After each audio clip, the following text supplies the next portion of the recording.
तुम्हारे शास्त्रों में साफ साफ लिखा है, एक वाक्य तुम रोज बोलते हो, धर्म की जय हो, अधर्म का विनाश हो, प्राणियों में सद्भावना हो और विश्व का कल्याण हो।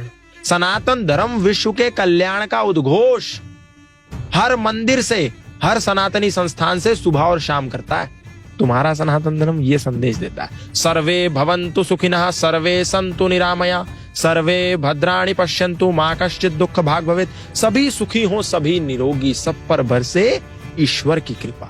सर्वे भवन्तु सुखिनः, हिंदू भवन्तु सुखिनः ऐसा कहा, सनातनी भवन्तु सुखिनः, मुसलमान ना भवन्तु सुखिनः ऐसा बोला, सर्वे भवन्तु सुखिनः, सब सुखी हो। अयम निजः परो वैति गणनाम लघु चेतसाम, उदार चरितानाम तु वसुधैव कुटुंबकम। किसने कहा? सनातन धर्मी ने कहा। मेरा, आपका, छोटा बड़ा, ऊंचा नीचा, अपना पराया, गोरा काला, ये जो भेद है ये संकुचित विचारधारा, छोटी सोच वाले लोगों की है। उदार चरित्र वाले तो पूरी वसुंधरा को अपना परिवार मानते हैं।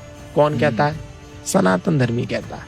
और क्या कहता है? संगच्छध्वम संवदध्वम संवो मनांसि जानताम, देवा भागम यथा पूर्वे संजानानाम उपासते। संगच्छध्वम, साथ मिलकर के चलो, साथ मिलकर के रहो, एकता में बंधे रहो। पर गौतम भाई, यहाँ पर आपने एकता की बात करी। हाँ। पर यहाँ पर इसी में मेरा एक, मुझे पता मैं बीच में इंटरप्ट कर रहा हूँ, बट आपने जैसे एकता की बात करी, अब राम मंदिर का आयोजन हुआ, राम मंदिर की इनॉग्रेशन हो गई, एकता की बात तो हो गई, बट अब यहाँ पर खबर आ रही है कि मुंबई में मीरा रोड में मुसलमानों ने हिंदुओं पर अटैक कर दिया, मॉब पे अटैक कर दिया। तो यहाँ पर एकता, मैं उसी पे आ रहा हूँ। ये तो सनातन धर्मी कहता है ना पूरी दुनिया को, अभी मुसलमानों पे आ रहा हूँ मैं। ये तो सनातन धर्मी की आइडियोलॉजी है कि हम हिंदू मुस्लिम सिख ईसाई आपस में है भाई भाई। ईश्वर अल्लाह तेरो नाम, ये केवल हिंदू ने गाया गीत, आपको ऐसा कभी मस्जिद से सुनने में नहीं आया। मस्जिद वाले क्या कहते हैं? वो रोज पांच समय जब नमाज करते हैं ना, तो सबसे पहला एक उद्घोष करते हैं और पांचों बार एक उद्घोष करते हैं, ला इलाहा इल्लल्लाह मुहम्मदुर रसूलुल्लाह, अशहदु अल्ला इलाहा इल्लल्लाह व अशहदु अन मुहम्मदन अब्दुहु व रसूलहु। अल्लाह के सिवा कोई इबादत करने योग्य नहीं है और मोहम्मद साहब के सिवा उसका कोई रसूल नहीं है, इसीलिए उसी की इबादत करो और किसी की ना करो। क्या मतलब है?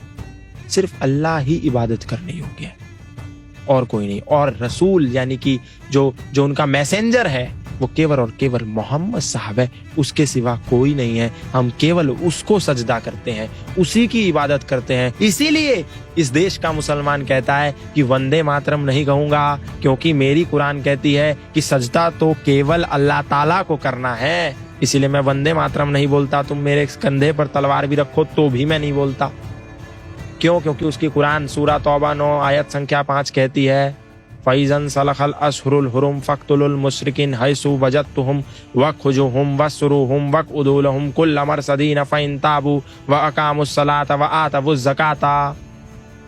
ये काफिर हैं, जो मुशरिक हैं, ये नापाक हैं, जो अल्लाह ताला में नहीं मानते, जो मोहम्मद साहब में नहीं मानते, जो कुरान में नहीं मानते। इसीलिए जब हराम के महीने बीत जाएं तो इनको जहां कहीं पाओ इनकी घात में बैठो और इनको कत्ल कर दो। दूसरी एक आयत बोलती है, कातिलुल लज़ीना ला युमिनूना बिल्लाहि वला बिल यौमिल आखिर वला युहर्रिमूना मा हर्रमल्लाहु व रसूलहु वला यदीनूना दीनल हक्की मिनल लज़ीना ऊतुल किताबा हत्ता यअतुल जिज़यत अन यदिव्यहुम सागिरून।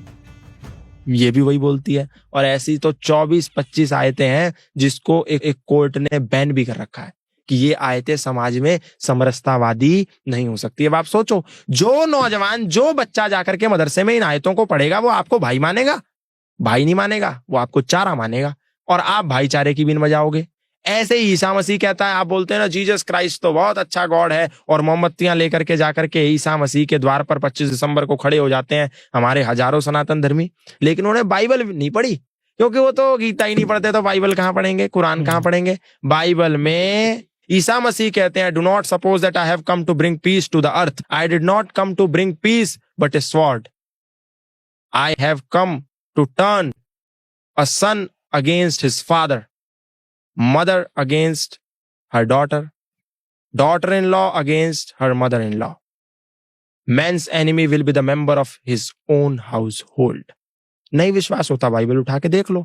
वो कहते हैं ईसा मसीह कि ये मत समझो कि मैं इस धरती पर शांति का पैगाम लेके आया हूं, मैं तो इस धरती पर तलवार का आवाहन लेकर आया हूं, जहां पर एक पुत्र यानी एक बेटा अपने बाप का शत्रु होगा, एक बेटी अपनी मां की शत्रु होगी, एक बहू अपनी सास की शत्रु होगी, और घर के अपने ही सदस्य अपने ही रिश्तेदारों के दुश्मन होंगे।